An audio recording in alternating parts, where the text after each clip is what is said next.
Hey, Alex, it's Thursday morning. How you doing, man? Always Thursday morning in Dirt Nap City, dude. How are you? It's weird. Yeah, it's like a combination of Dirt Nap City and Groundhog's Day, I guess. The two together. Yeah. I'm doing great. I'm feeling like we're starting to get into springtime. We've had, I've always got to talk about the weather to start off, but we've had a really nice little cold snap, and now it's getting hot and muggy again. But what you going to do? Sometimes these go out to like 2-3 months after we record them. So it could be dead of summer right now, and you're not going to be feeling like it's good weather. It's going to be hot. You're going to have sticky shorts. Of course, that depends on where you are. You know that our podcast is listened to and downloaded in over 100 countries. It's true. It's like true. Thousands of Over cities 100 in 100 countries. Yeah, that's true. So it could be dead of winter there. You never know. If you're in Chile, it could be the winter time. Yeah. Antarctica, it's always cold. Australia. Yep. New Zealand, the Kiwis. Hey, Kiwis, shout out to our Kiwi friends. If you're a Kiwi friend, hit us up at not@dirtnapcity.com, and I'll ship a sticker to New Zealand if someone lives there. Oh, absolutely. Absolutely. Have you ever been there? No, never been to Australia or New Zealand. How about you? No, let's do a road trip. I think that's part of our world tour. It really should be. I am going to Ireland in a couple of weeks. You knew that, right? I love Ireland. No, I didn't know that, but I love Ireland. Yeah, you told me you had a good time there, and you told me not to mess with the soccer hooligans, the football hooligans. It's hard, man. It's hard to know when you're in a bad area. People will try to tell you to get out, though. I didn't listen to them, but they would always say, you shouldn't be here. Get out. You shouldn't be here, mate. You're wearing the wrong colors. When I was there, the big thing everyone was saying was, "What's the story?" What's the story? And I thought that was a cute little thing, but that was like, I think it was an aggressive thing. To kind of a threat, like yeah. WTF is wrong with you or something? Like, what's the story? I'd be like, yeah, what's the story, man? Yeah, I was a mess the whole time I was there. I just was not picking up on any of the right cues. You're trying to high five these guys, and they're trying to punch you in the nose. In a way, ignorance was bliss, because I never picked up on when people were like being aggressive to me. But yeah, that was the big thing. Is they'd like bow up on you and go, "What's the story?" Okay, I'll watch out for that. Yeah, but I'm gonna have my wife and kids with me, so hopefully they're a little less. I'm not a threat to them. I've got a family in tow. Yeah, that's probably protected, but it's a rough place if you're not careful. It's a rough place. I mean, there's but everything seems funny there. Like I mean, even like they have legit family feuds. Not just the game show, but it's like the McGillicuddies and the O'Briens, McIntyres are feuding, and they put they're messing with like car bombs and things like that. I mean, it's a very serious thing, but it's also very you can't help but hear the Lucky Charms vibe going. I'm sure they love it when you say that too. Oh, I'm sure that's the thing. That's why they said, "What's the story?" You were laughing at them, and they're like, "What's the story? Why are you laughing?" And Ireland, if you're Ireland, if you're listening to me, I love you. I think you're charming and lucky charming, and I don't think you always want to be charming, though. I think you want to have some street cred, and I just thought you were adorable. Yeah, cute little. Look at that! I really hope I'm not. That's a cute little. I hope I'm not being offensive. I hope Bono, if you're listening, it's all love, man. Well, he's Northern Ireland, right? This is Edge. If you're listening, it's all love, man. Well, I want to talk to you today about an American. Let's get back to American white guys from the late 1800s to early 1900s. As a matter of fact, this guy was born in 1861 in Philadelphia, and he died in Phoenix, Arizona in 1932 at the age of 70 years old in January. His father sold soap, and he got into the soap business at a very early age. And he actually kind of created an empire, but he did it accidentally. Accidental empire. Yeah. By that, I mean, he set out to do one thing, and then he smartly pivoted when he saw some signs. And when he pivoted, that was what made him successful, was the pivot. And it has nothing to do with soap. No, not really. Not really. No. And it has nothing to do with Arizona either? No, actually, he's most known, even though he was born in Philadelphia, he moved to Chicago, and he's most known in Chicago. As a matter of fact, his name is pretty synonymous with Chicago. Chicago sports, even. Chicago sports in the early 1900s? Chicago sports today and the early 1900s. Like what Chicago sport icon has been there this whole time? Wrigley Field? Ooh, yes. You're talking about Wrigley gum? I'm talking about William Mills Wrigley Jr. William Mills Wrigley Jr., a man who is dead and interesting because of the legacy he left. And he wasn't exactly looking to sell gum. Nobody back then said, you know what this country needs? We need more gum. We need more flavors. Nobody said that? Nobody said that back in the day. They were more soap people. William Wrigley Jr. grew up basically his father, even though he was fairly successful, he grew up working. He didn't have a self-discovery of journaling. He didn't have an iPad. He didn't have a YouTube channel or a podcast. He had a job, and his job was selling soap as a traveling salesman. At the age of 13, he's going around selling soap. And I think that really gave him a lot of tenacity. It helped him to understand people say no, people don't care. People always, kind of are suspicious of somebody who's selling to them.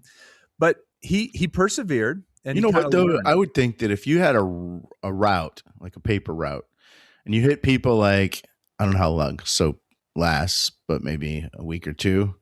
Yeah. And depending on how big the family is, I suppose.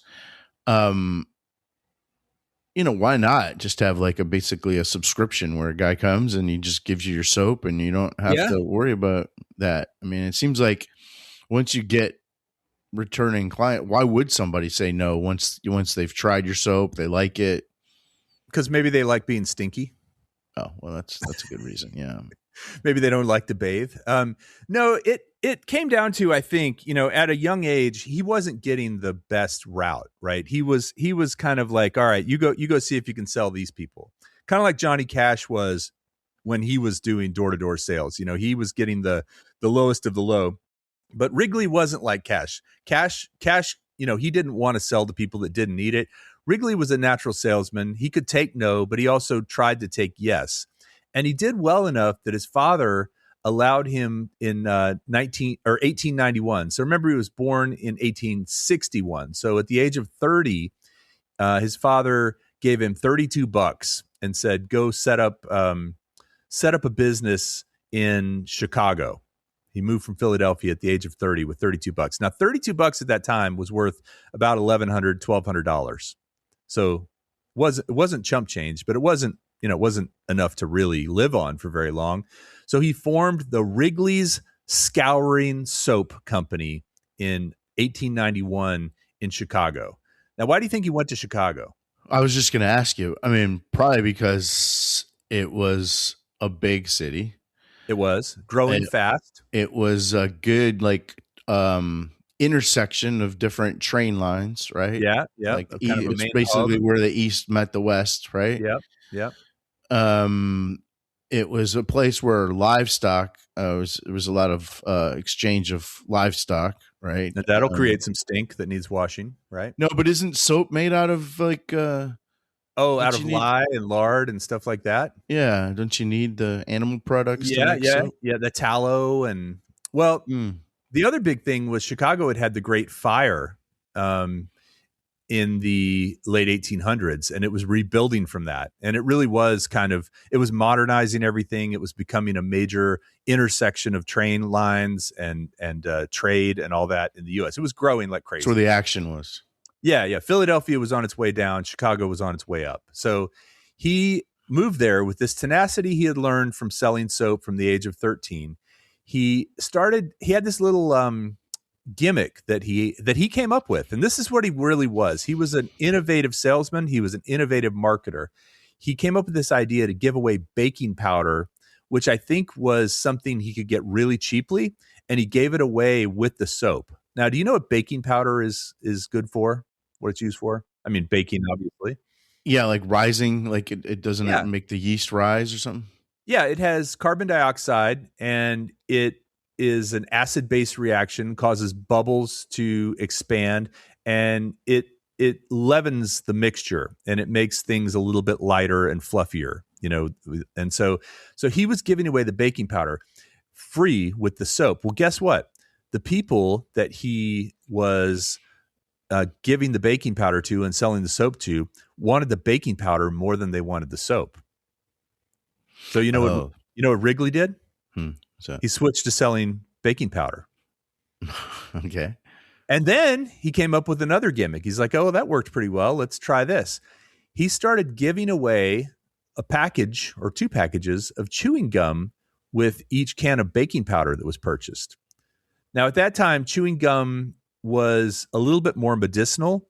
It was made so that people could use it for cleaning their teeth, for kind of keeping germs out. There wasn't a lot of oral hygiene back then. And so chewing gum was seen as more of something that would help people keep cleaner teeth. Well, people went crazy for the chewing gum. As a matter of fact, they were like, yeah, we don't need baking powder. We want more of the gum. So he pivoted again, and he decided that now he was going to sell chewing gum. And so he founded the Wrigley's Chewing Gum Company, and that is what built the empire. So gum was crazy back then. I was actually, no kidding, just thinking about this a couple of days ago, about how gum was always just these hard sticks. Even when we were kids, it was just these hard sticks. Well, and you could probably fit a lot of chewing gum like in a pallet, because I mean it's so flat. Like gum isn't like that anymore. They all come in like, it's a cube or a round thing. The Mentos or the those flat sticks. They seem so arcane. Yeah, and I was a baseball card guy, and it was nothing drier than the gum that came in a baseball card. So that was another thing. Like that was another thing where you didn't buy it for the gum. You probably threw the gum away, or chewed it for 2 minutes and spit it out. But no, you talked about it being hard and flat. It started. Do you want to guess when gum started? Like when the first things we found, and this is just based on archaeology and finding these imprints, tooth imprints from. Guess how long ago? Oh, it was like BC, probably, right? 5,000 years ago. Wow. They found tooth imprints on birch bark tar, and that was in Finland. The Finnish was the first place we found evidence of people chewing gum. And then the Mayans, the Aztecs, they used chicle. You've heard of chicle, which is a natural tree gum. And they would use that. They actually used it not only to chew, but they would chew it, and then they would use it as like a glue to stick things together. What is xanthan gum? Do you know what that is? Xanthan. I don't have that in my history of gum. I mean, I know it's the thing that's used like in food. Oh, it's a modern thing. It's not chewing gum. It's with an X? Yeah. It's not chewing gum, but it's just gum. But gum, that like sap, right? That's basically what you're talking about. So chicle was from a specific tree, but then the Native Americans in the U.S. would chew resin made from spruce trees and from sap. So yes, there was sap involved. And then in New England, a guy named John B. Curtis actually developed and sold the first commercial gum in the state of Maine, and it was called pure spruce gum in 1848. So this wasn't that long before Wrigley. Are you a gum guy? I do like the Mentos gum. I keep those, they're like round packages with a little pop top on them. Mm-hmm. Fresh breath, they kind of take stuff out of your teeth. I do feel like your teeth get a little cleaner. I don't like sugar-free gum that much. Mm-hmm. I like Orbit, like an Orbit. Orbit's good, yeah. When I was a kid, remember Freshen Up? Oh yeah. It had. Was that the one? No, what was the one that had the burst of? Yeah, that was Freshen Up. It had the little. Up. Yeah, it was like liquid. toothpaste, basically. You'd chew it, and then this burst of jelly would come out. And the big one, though, when I played Little League, was Big League Chew, Gator Gum. Do you remember Gator Oh, gum? yes. Actually, Gator gum had the best flavor, but for like 30 seconds. Yeah, it didn't last very long, but I It agree. was so good though. It was different. It was made by for those younger people. It was a Gatorade gum. Yeah. They need to come back with that. I bet you their technology now could make it where the taste would last a lot longer than 30 seconds. It didn't taste like alligator. It tasted like Gatorade. Right. It tasted like not to be confused with I don't Gator. even know if it tasted like Gator. Alligator. It was a great taste that people our age probably all can. I can picture that taste right now. That'd be a great dead end. Gator gum was awesome. Wow. I do remember liking it.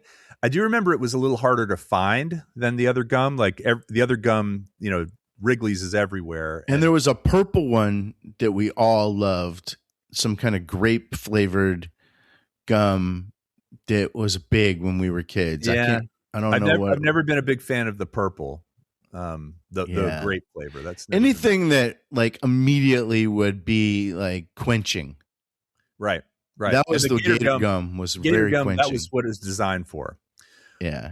Well, so I just mentioned that John B. Curtis kind of made the first commercial gum called the State of Maine Pure Spruce Gum in 1848, and then around 1850 they started adding paraffin wax to it. Now, paraffin wax is a petroleum product that is used to kind of make it last a little bit longer, but they still weren't sweet. As a matter of fact, people would take their sticks of gum and they would chew them, and then after they'd been chewing it for a while, they would take it out, dip it into a plate of powdered sugar, and kind of spin it around, and the powdered sugar would stick to it, and then they would chew that for a while. So it was almost like they would refresh the flavor with powdered sugar over and over again. Yeah. Now, ironically, they say whether it's debatable whether gum's good for your teeth or not. Ironically, a guy named William Semple, and he was a dentist from Mount Vernon, Ohio, in 1869, a gum that was supposed to make the teeth clean and the chewer's jaw strong. It was actually advertised to increase the strength in your jawline. Like a jawbreaker? No, it didn't break your jaw. It made your jaw strong. So that way you could eat jawbreakers. If you chewed this gum, your jaw would be strong enough to not break when you ate a jawbreaker.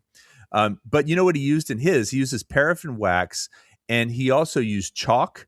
He used licorice root, and I'm not a big fan of licorice, by the way. No, me neither. Remember blackjack gum? That was, and also charcoal. There was charcoal in this gum, so it was pretty hardcore. I think there still is charcoal gum out there. Really? I think in terms of the whether or not it's good for your teeth, I think obviously any gum with sugar in is bad for your teeth. But I think the reason that sugar-free gum they say is good for your teeth is that saliva is good for your teeth. That production of saliva, which gum will do, and it's always good to not have a dry mouth and to keep that saliva going. Okay. If you're a dentist out there, 3 out of 5 dentists will probably agree with me. Right. For patients who do chew gum. The other 2, I don't want to hear from you. Yeah, just leave us alone. Go listen to another podcast. Well, okay, so we're getting towards the end of this little history of gum. So we got Mount Vernon, where William Sheppel came up with this really bad charcoal licorice root gum. And then in the 1860s, a Louisville, Kentucky pharmacist named John Colgan came up with a gum that was flavored by tolu. Now, tolu is a powder obtained from balsam tree, and he was the first one to put it into sticks. So you talked about sticks and pallets of this. He actually patented this idea of putting it into the sticks, and he called it taffy tolu. And he would make this stuff. And then later on, he also patented the idea of these little bits of foil that would go around it. So he had those 2 patents. It was called the web cutting attachment for wrapping machines, and it was patented in 1909.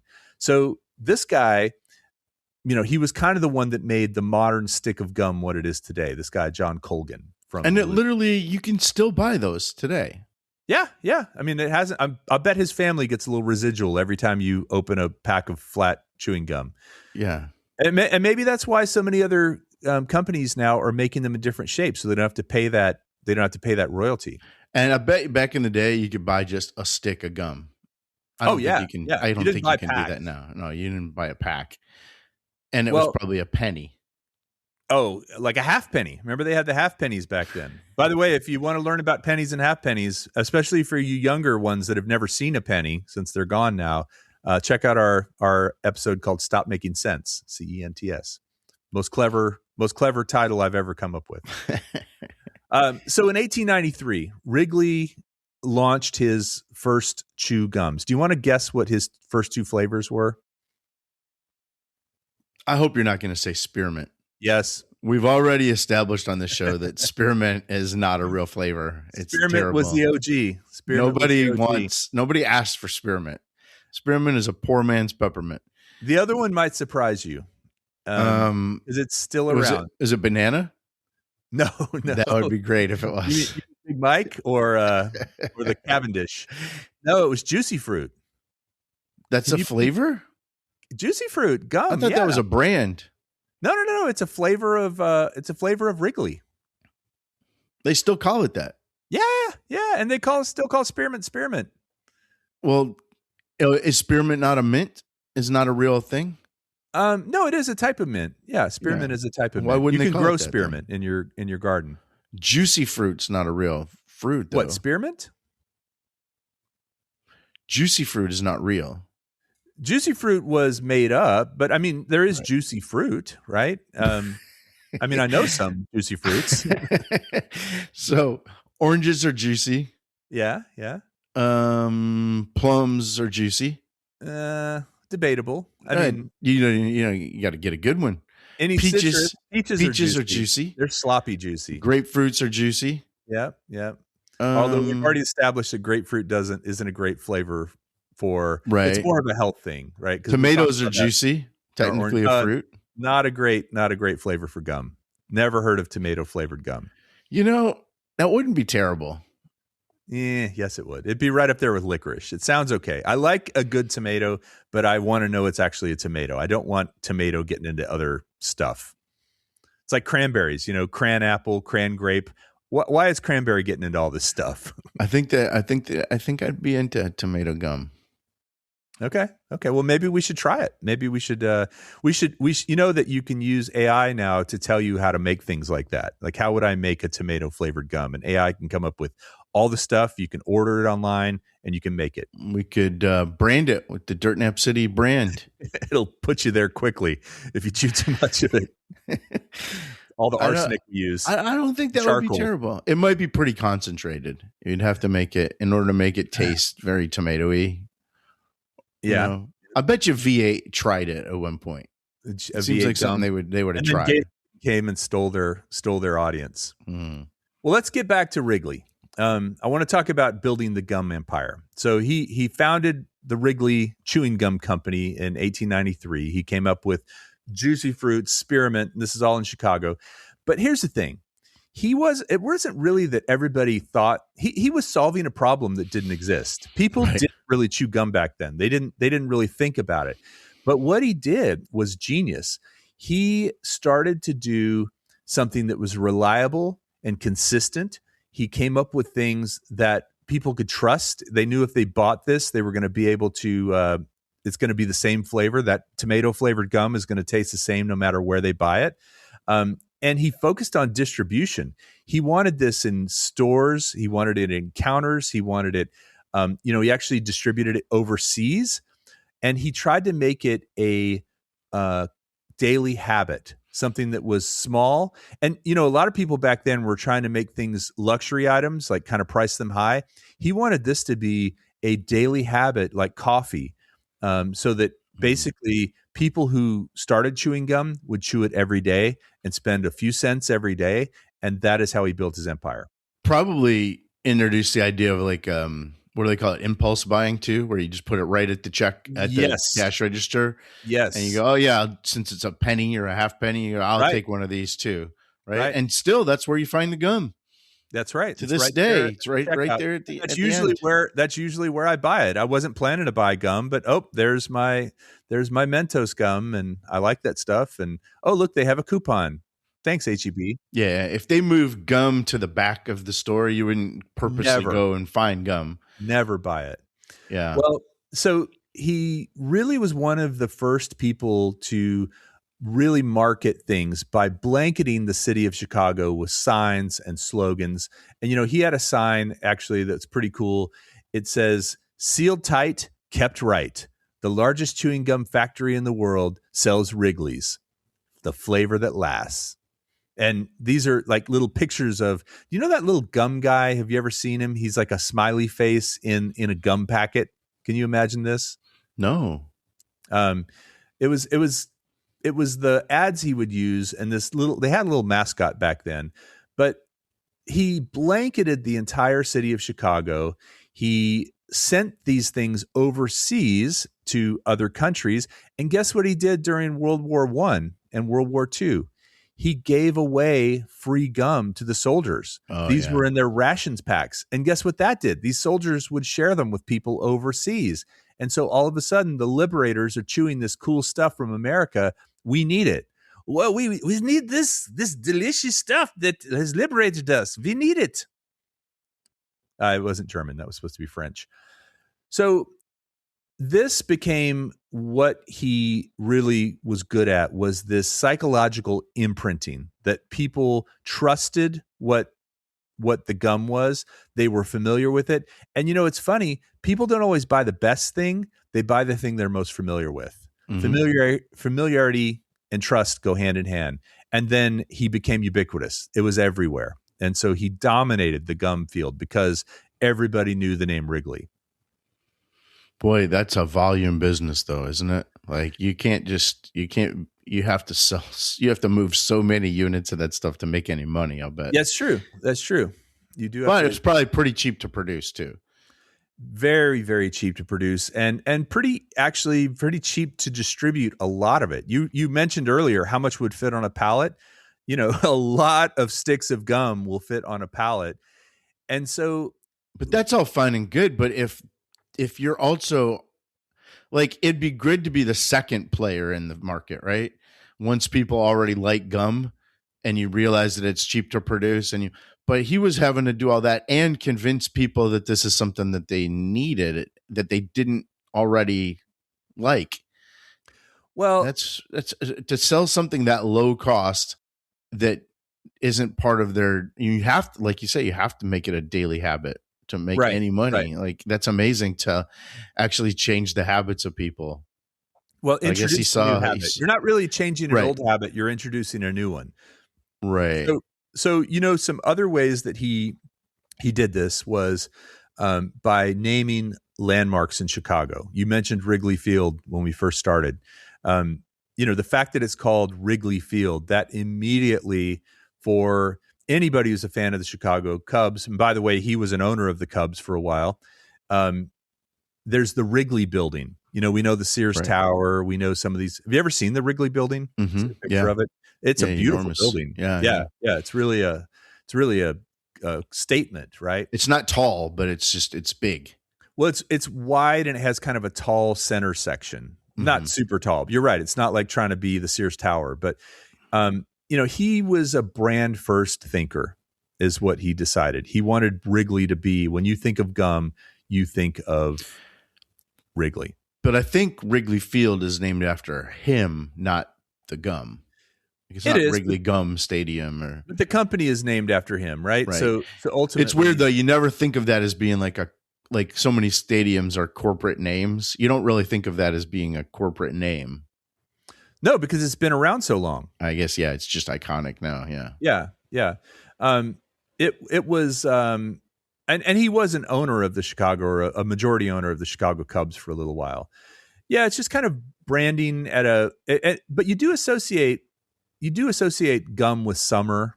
You associate baseball with summer. There's some parallels there, and I'll bet they sold the heck out of gum at those games. Oh, you think?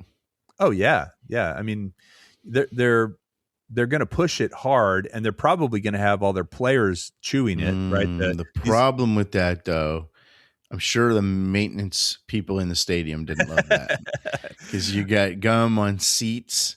So So you're right. Actually, funny story. I was filming yesterday at a hospital for work.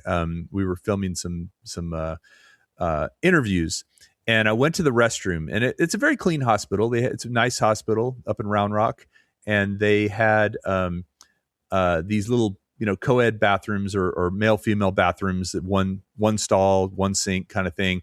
And I went in, and there was a piece of gum stuck to the wall where someone had obviously tried to spit it into the trash can, but it had hit the wall. I thought for a moment. I washed my hands, I grabbed the paper towel, and I pulled it off the wall and put it in the trash. Oh, good for you. Yeah. I thought I'd leave that bathroom cleaner than I found it. But you're right, gum. And I went to summer camp in Missouri for years and years, and that was one of the big rules there: no chewing gum allowed. Absolutely in not. School. And school was always it was just a mess. Yeah, Mr. Milam, are you chewing gum? Mm-hmm. Are you wearing socks? Yeah, and not only that, but it got the reputation that if you talked while you're chewing gum, you're just kind of like a bad kid, A yokel. Yeah. Mm-hmm.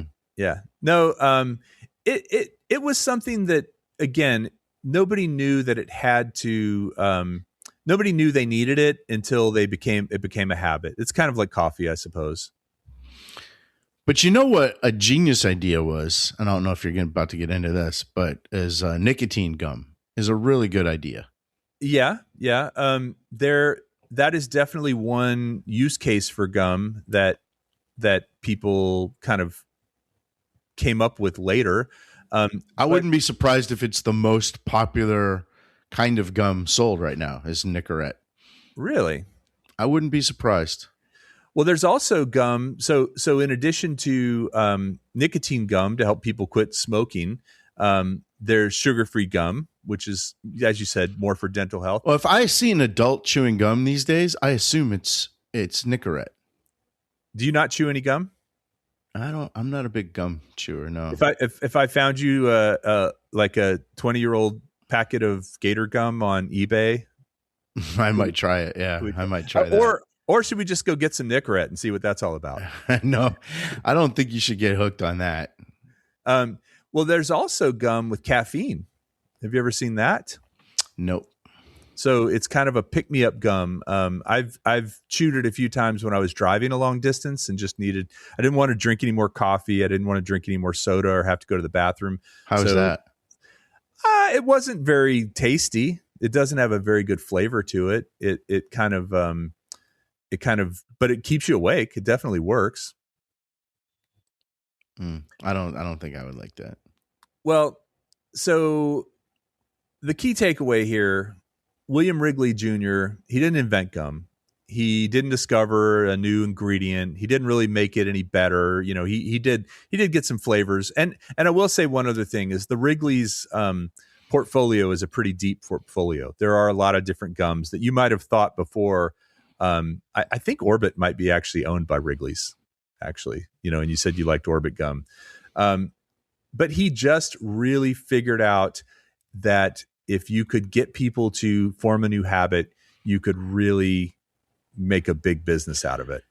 It sounded like he was pretty disciplined in terms of not getting into other things. Like, did they make cigarettes or did they make no lawnmowers or anything? I mean, they stuck with gum.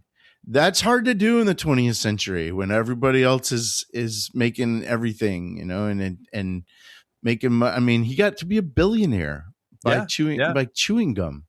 Yeah, bought a baseball team. He also, his family actually owned Catalina Island off the coast. Really? Yeah. And his one of his grandchildren donated it as a nature preserve, but he invested in Catalina Island, invested in some hotels and resorts out there. I love Catalina Island. They bought That's one of my favorite places. I've never actually been there. Oh, is it cool? Okay.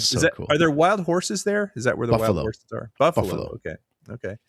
Well, yeah, that I mean, I didn't really get too much into his life. This was more about what he did in terms of the marketing and the sort of introduction of the brand to the United States. But that's William Wrigley Jr. Does the family still own the company? Yes, the family still owns the majority of the company, and his descendants, as I said, one of them donated Catalina Island. They're big philanthropists these days because they have the money to do that. But there's still Wrigley's involved in Wrigley gum. If you think about it, like he was a contemporary of like Henry Ford, right? You know, and these two tycoons would get together probably. And when we've talked about Henry Ford before, complicated Henry, man. Do you want a stick of gum? I know. It's have any flavor as long as it's spearmint. It must have galled somebody like Henry Ford or some of these guys that really were, you know, you think about, you know, the being vexed by the combustion engine and trying to work out all these engineering issues. And then this guy got there just by moving a lot of gum. Well, kind of like that.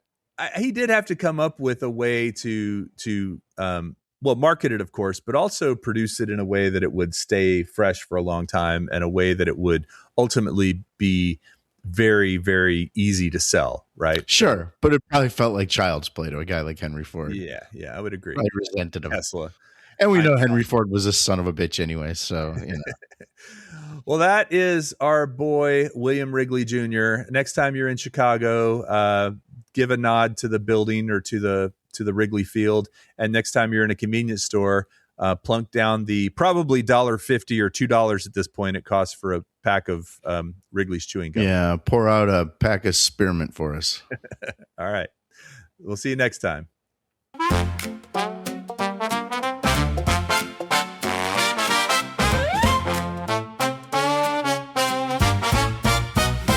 Down in Chicago, I took a stroll, saw a little shop with a heart of gold. William Wrigley Jr. had a clever plan, put a sweet chew grin in every man. Spearmint cool and peppermint clean, juicy fruit pop like a carnival scene.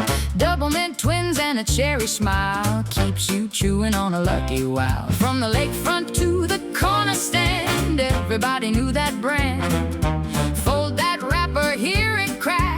Once you start, you won't go back. Chew, chew, Wrigley's gum. Sweet on your tongue, let the good times come. Chew, chew, Wrigley's gum. Flavor after flavor, make the whole town hum. Chicago's got the beat.